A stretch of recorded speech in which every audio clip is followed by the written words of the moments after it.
Well, I just got back from voting early here in eastern Tennessee. Fairly good turnout at the polls, even though election day isn't quite here yet. And I'm happy to say that Tennessee is pretty solid. I think we will vote for liberty and reject communism.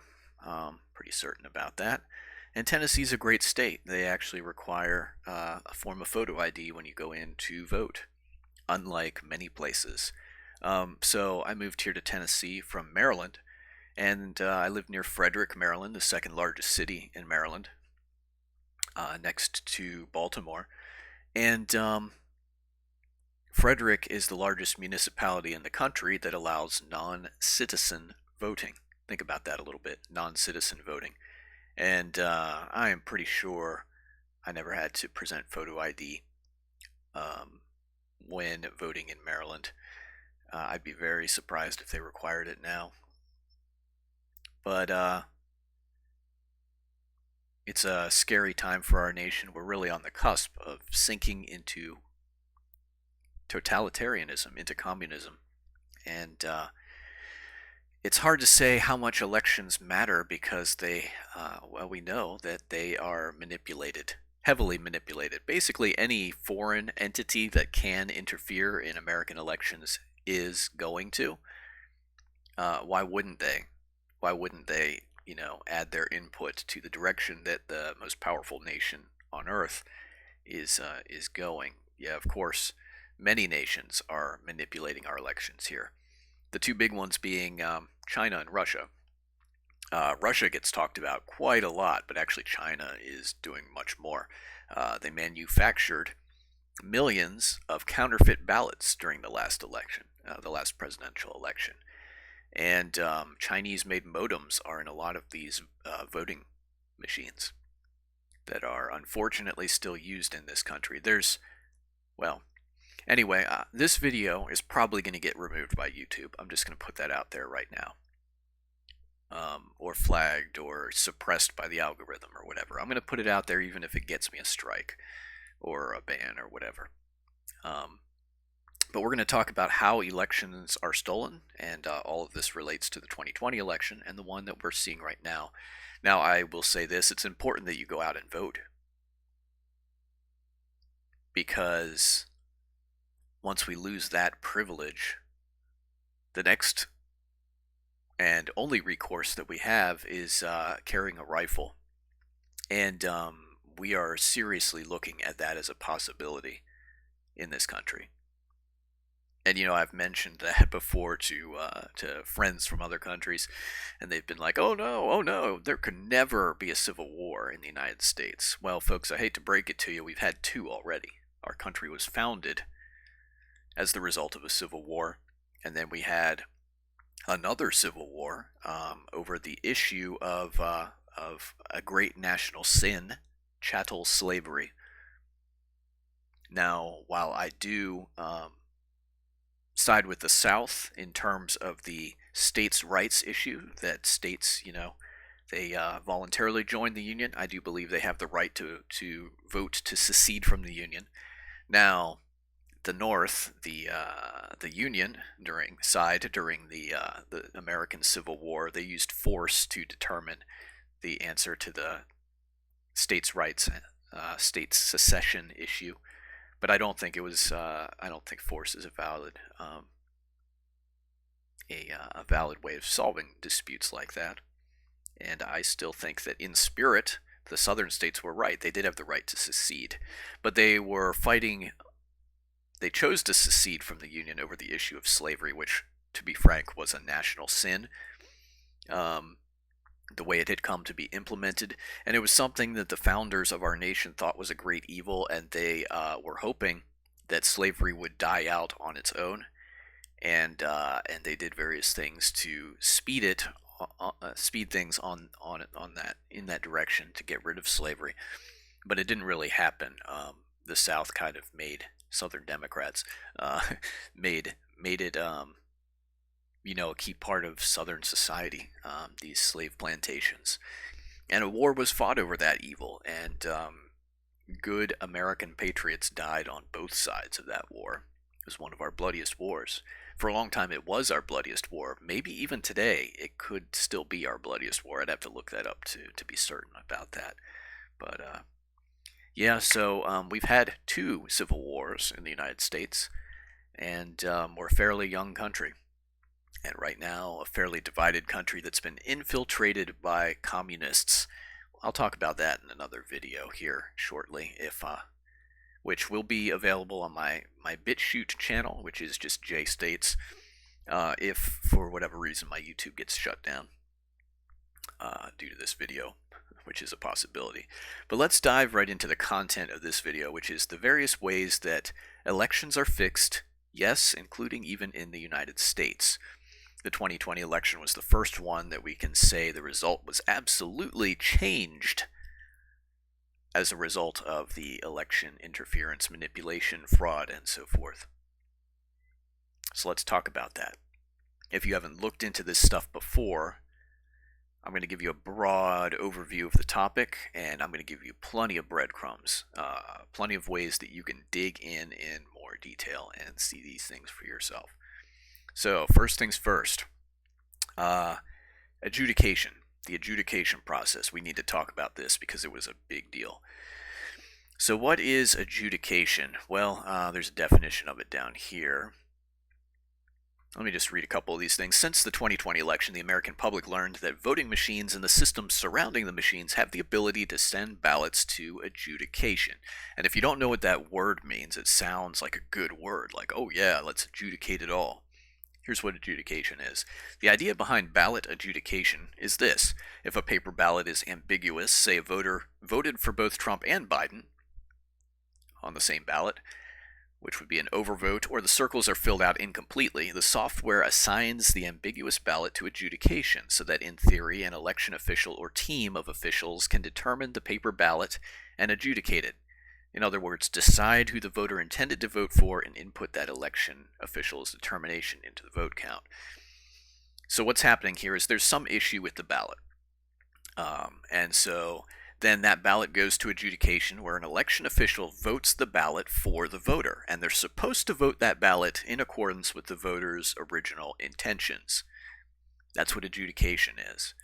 It means that something happened with the ballot, and someone else is voting it for you on your behalf, supposedly in accordance with your intentions. However, you can already see that this is a big potential risk, a big potential security loophole in the voting process.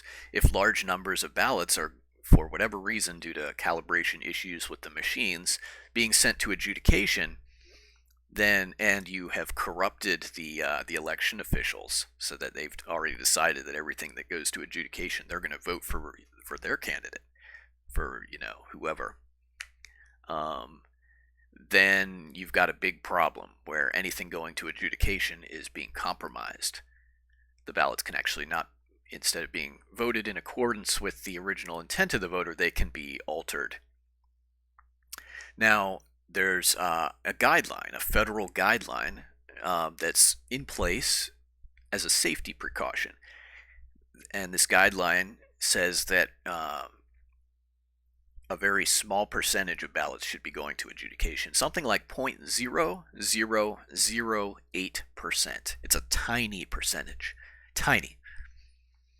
If anything more than that is going to adjudication, it means that something's wrong with your voting machines. And if something's wrong with your voting machines, you got to get that addressed. Otherwise, the results are they're tainted, they're illegitimate. However, in the 2020 elections, we had areas where 30%, 65%, 85% of the ballots were going to adjudication in some of these voting districts. That is a huge red flag. It means that something was wrong with the voting machines. Possibly that they were intentionally incorrectly calibrated so that large numbers of ballots could go to adjudication. And then those ballots are in the hands of the election officials, who, by the way, tend to be majority Democrat. That's just a reality. In a lot of these contested states, the election officials were majority Democrat, and they were actually doing things like blocking Republican observers. If you control who counts the votes, you control the outcome of the election. Adjudication, that's a dirty little word that you should understand, means the ability to tamper with these ballots. And it was in many key states. So, for example, on public TV, it was either on, I think it was on C-SPAN, a Georgia election official mentioned that over 100,000 ballots had gone to adjudication and I believe that was in Fulton County alone.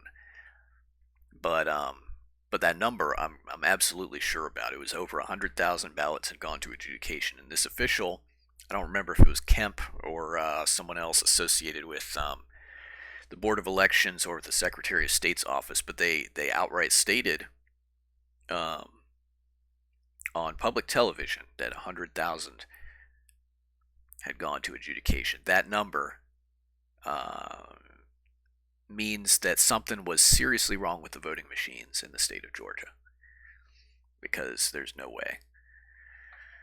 All right, so now we got to talk about Dominion voting systems. They make voting machines.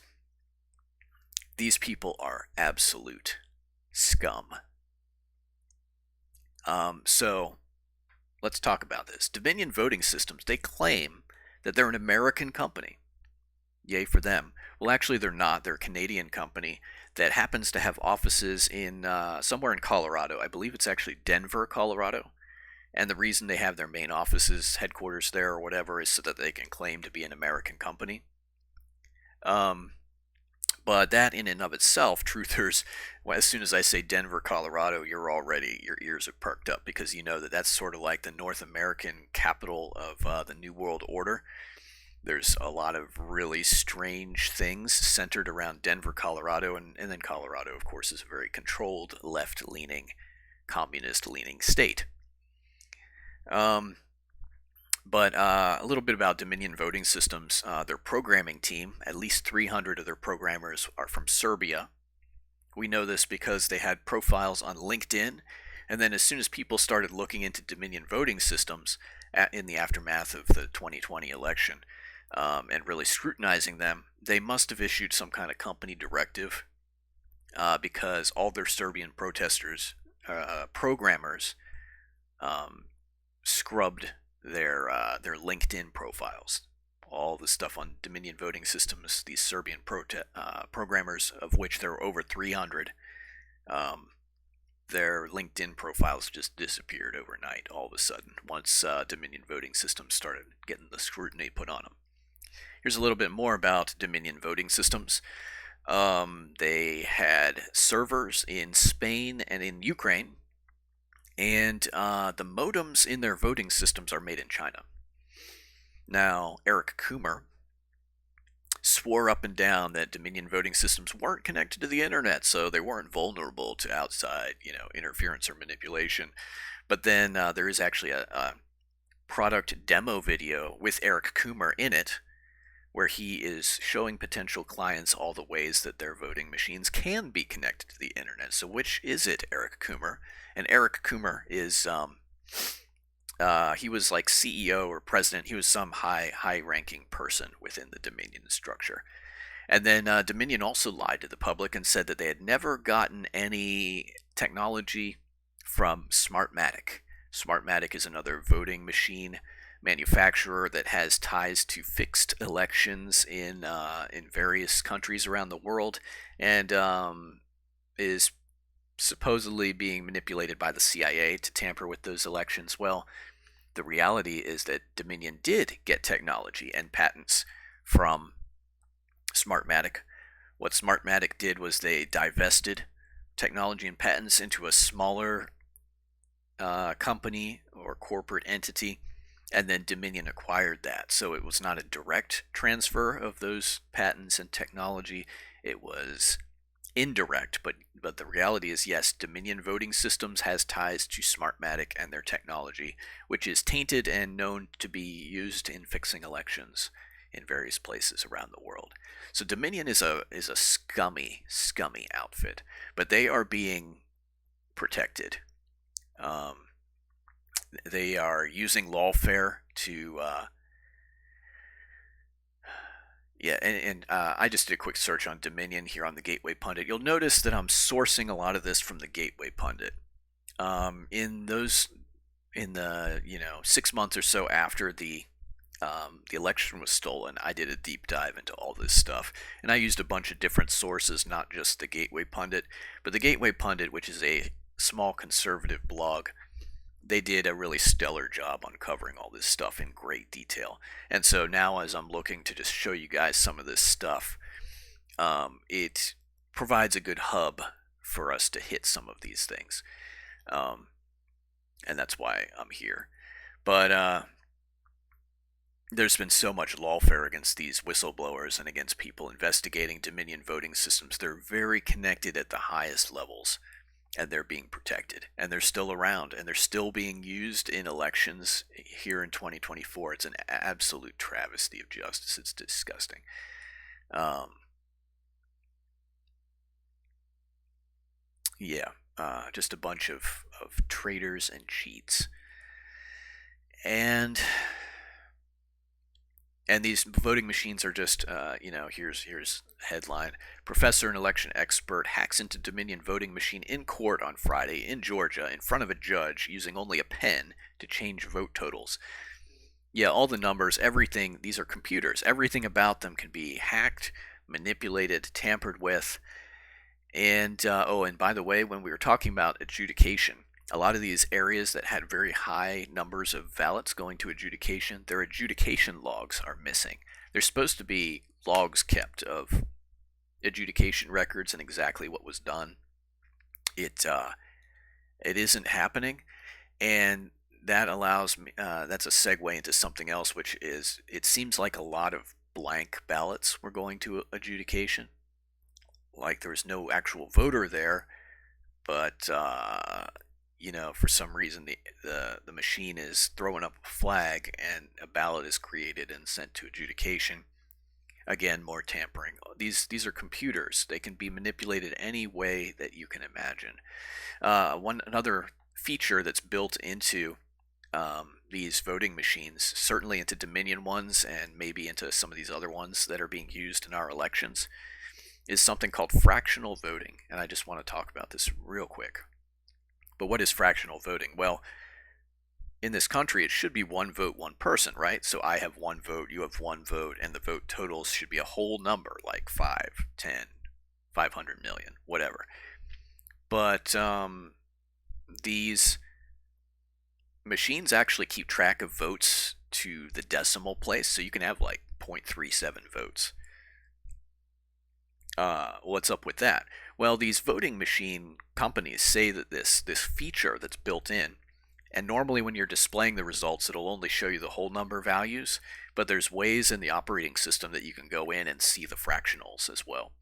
And what they will tell you is this: well, our voting machines are used in corporate business decisions as well, and so shareholders are using these systems to vote. And in that world, what's often happening is that fractional voting based on your number of shares is allowed, and so we need this feature, fractional voting, in these voting machines for that application.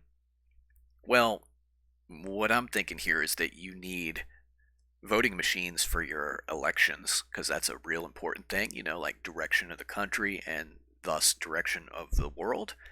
And then maybe you need a separate line of machines that has the fractional voting option built in.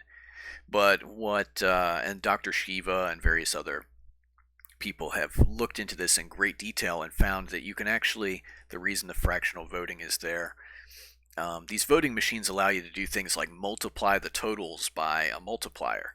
So, for example, in a voting precinct, you could be multiplying the Republican vote by 0.8 and multiplying the Democrat vote by 1.2, giving the Democrats a little boost and the Republicans a little bit of a hit, and manipulating the outcome that way. And when you're doing stuff like that, you can get sometimes fractions to show up, and people have demonstrated this, that in the final tallies, you do sometimes have decimal places, and sometimes the official sources like media outlets are reporting on this and accidentally putting out information on the fractional part of these votes, which shows that there's some manipulation and skullduggery going on with them. There should be no decimal places of votes. A vote should be a vote, and we should be having whole numbers of votes. The fractional voting shows that there's some things going on in the background here that are not good. All right, so what do we need to talk about next? ERIC. ERIC is an organization that many states, I believe it's a couple dozen, I think it's upwards of 20. Anyway, this is an organization that many states contracted to clean their voter rolls. Here's the problem. ERIC hasn't been cleaning voter rolls, and they have ties to the Democrat Party. So by ERIC getting these state-level contracts to clear their voter rolls, this is giving the Democrats, firstly, they have access to the voter rolls, and they know exactly how many votes they have that are illegitimate and that they can use to manipulate elections. And as people have become aware of this and started looking in more detail into this ERIC organization, states have begun dropping them because they're not doing their job of cleaning the voter rolls. They're not. And very recently, like we're talking last few months, states have been cleaning up their voter rolls at an accelerated rate. Texas just got rid of 1 million ineligible voters. Think about that. And understand something, that 1 million ineligible voters, many of those were on the rolls 4 years ago when the election was stolen. 1 million ineligible voters. That allows for a lot of precincts, that allows for a lot of tampering with these elections. Oklahoma just recently cleaned up their voter rolls and scrubbed hundreds of thousands. Wisconsin has hundreds of thousands of illegitimate voters on the rolls. I saw another state as well that was doing the same thing, trying to clean up their voter rolls. It is astounding how much extra padding there is. Illegitimate voters. These would be voters that moved out of the state, and the voter rolls were just never cleaned to reflect that. And so, these voters are on the rolls in multiple states because they've moved around a bit, and that's not the fault of the voter, that's the fault of the state for not cleaning these up, or these contractors like the ERIC system. People are becoming much more aware of this type of election interference and tampering. This gives a huge advantage to the Democrats. So this is fairly recent. This is this last year. Governor Abbott removes over 1 million ineligible voters from the Texas voting rolls, including 500,000 dead people and thousands of non-citizens. You got to understand that a lot of these ineligible voters were on the rolls back in 2020. And this is just one state. Just one state. If you've got 1 million in every state, that's 500 million votes that you can play around with. If you can use a voting roll cleaning contractor like ERIC to get access to this and know exactly what these numbers are and have all the names and information, you can use that to sway elections. And it was used for exactly this purpose. Then here's another thing. There are just traitors in all levels, especially these secretaries of state. If you really start digging into it, this is pretty terrifying. The secretaries of state of the numerous states are part of these SOS, that's Secretary of State, these SOS organizations that have links to globalist entities, that have links to the CFR, the Council for Foreign Relations, and these other groups. And all secretaries of states are members in these types of organizations by default. And it's amazing how many of these secretaries of state, especially in these compromised states, are actually these leftists, rabid, radical, militant leftists. So this is Michigan. Michigan is, they got the three witches up there. The governor, the secretary of state, and the attorney general are all communist witches. Um, anyway, and this headline kind of has a bunch of different stuff in there. More registered voters on the voting rolls than eligible voters. Huh. Yeah. And then you have Raffensperger, the SOS in Georgia, who over and over again, there's a reason why truthers and patriots call him the Rat Burger, because this scumbag, his name's Brad Raffensperger, Secretary of State of Georgia, um, he's been running interference for the deep state all throughout, going back to the 2020 elections. What a piece of scum and a traitor to his people. Anyway, here's another one. Mail-in ballots. So that's another way. There are, like I said before, a lot of these states have a huge majority of Democrats working as poll workers, and they're keeping Republican observers out, sometimes even using physical force. We saw this quite a bit during the 2020 election cycle.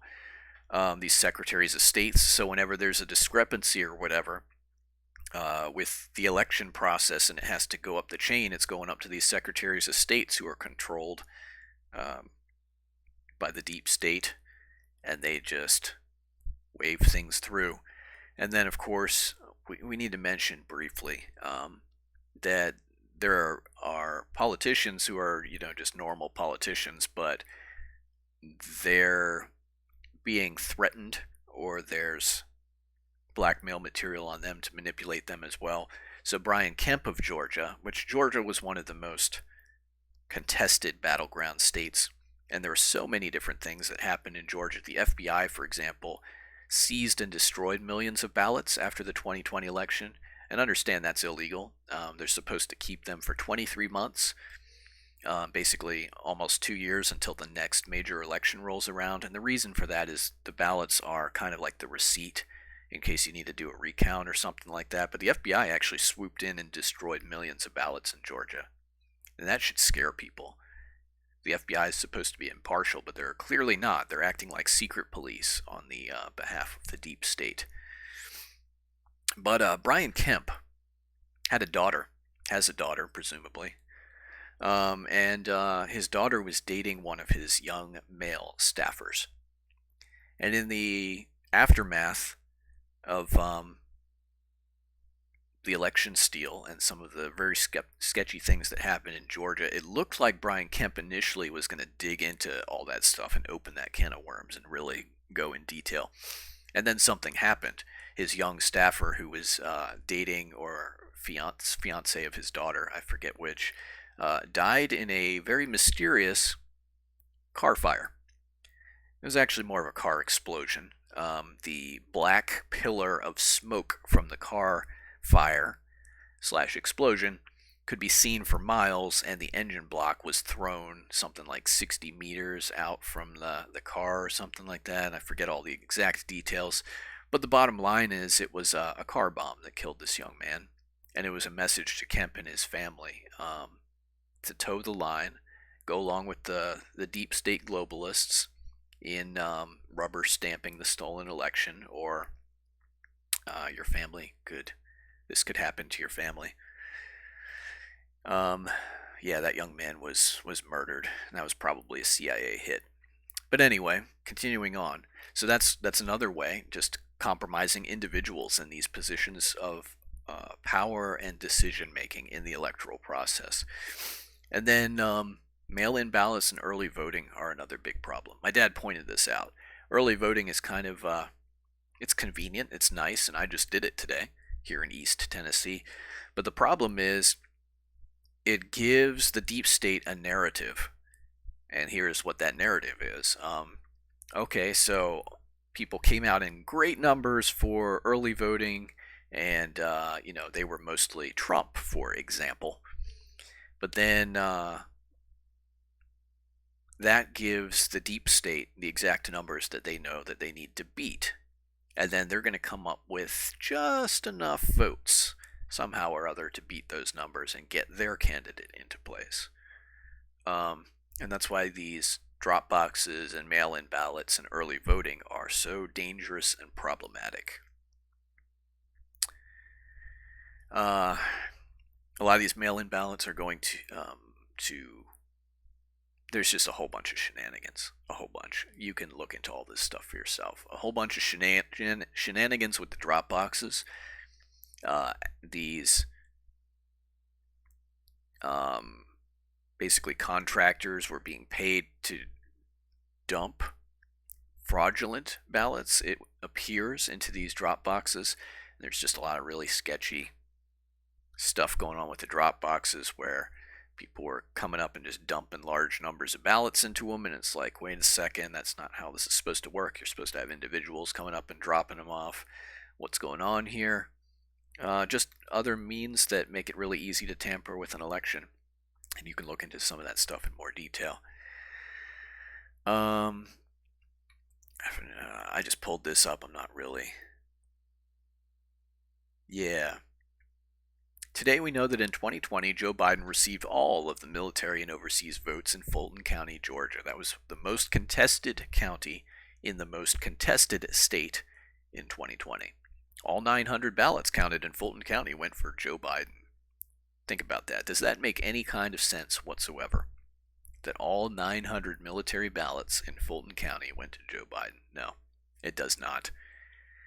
And this is another thing that they do. They just keep extending the counting deadlines, and the secretaries of states are often the go-to people who get to make these decisions. And this piece of human excrement, Ratburger, is talking about how they're going to extend the deadline for counting these ballots, whatever those are. I'm not sure what that acronym exactly stands for, but we saw this in other places too, Pennsylvania and others, where they're not sticking to their laws and they're doing things in a sketchy manner, and they'll just keep extending that counting deadline until they get the votes, legitimate or otherwise, that they need to get the result that they want. Oh boy.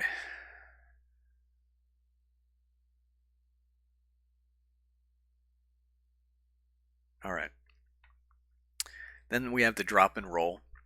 This was a pattern that showed up in about 5 different states, and it is just so statistically unlikely that this is something you should look into in more detail if you hadn't already. But to summarize it, this graph kind of summarizes it pretty well. And this a variation of this graph, I don't know which specific state this was, but a variation of this graph occurred in numerous states where election night, Donald Trump would be ahead by a certain margin, and then they would stop counting overnight, and then when they resumed again, all of a sudden there'd be this jump in Joe Biden's ballots that would shoot him up into the lead. And so the Gateway Pundit here calls it the drop and roll, where things were really close on election night.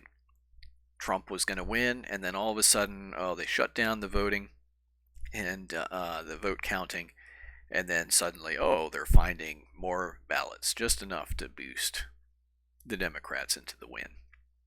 It's a drop and roll phenomenon, and this happened in many, many, many places.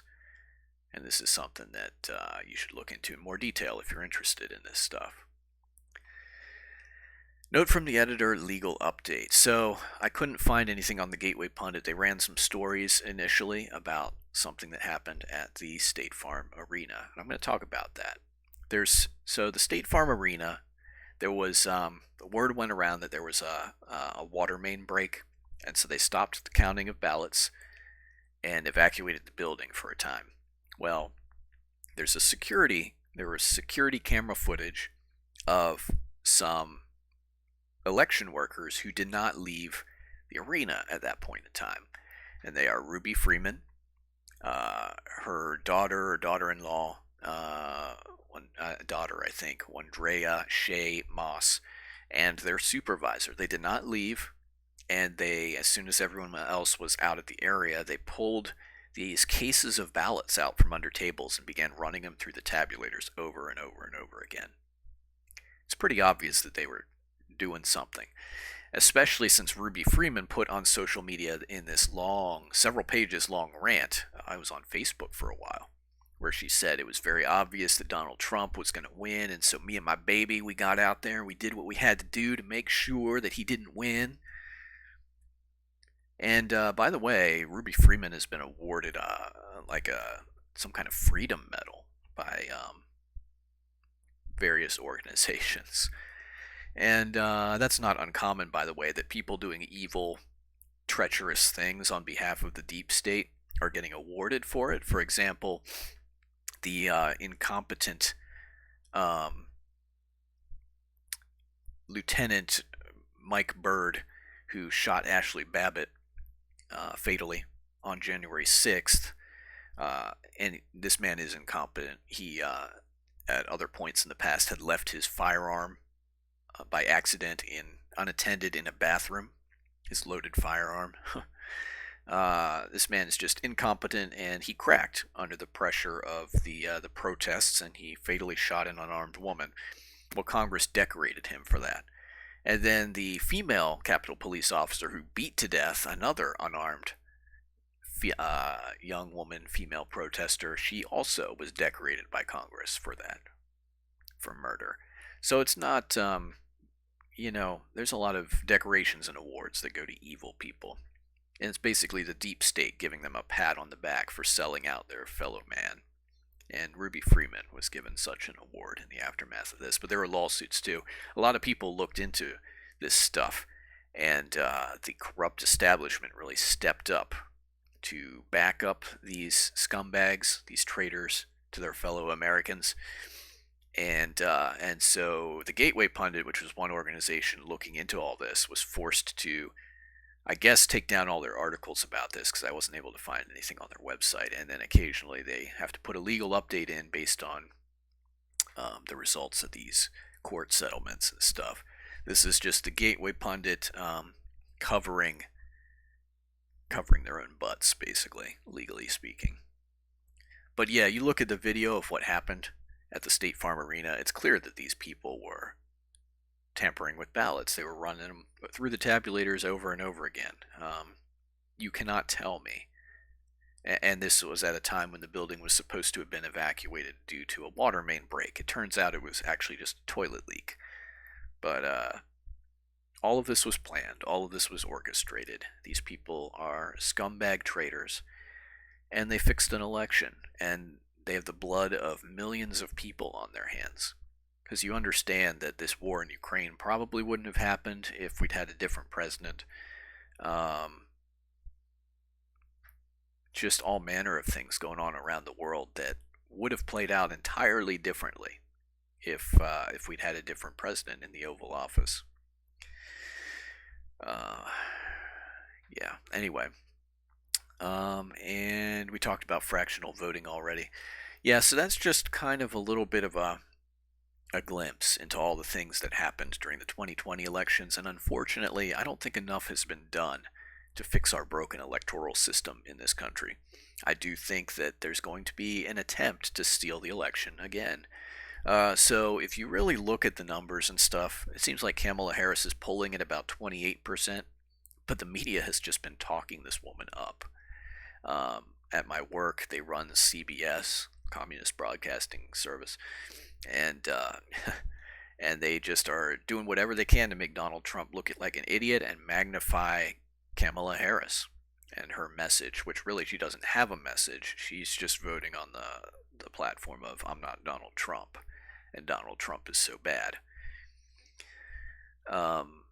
But she and Walz, they're communists, and if they are installed to the highest office in this land, the repercussions will be devastating to this nation and to the world. And the resulting loss of life is going to be astounding and eye-opening.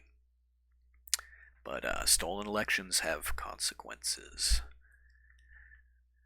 Alright, well, I hope you found this video to be interesting. Have a good one.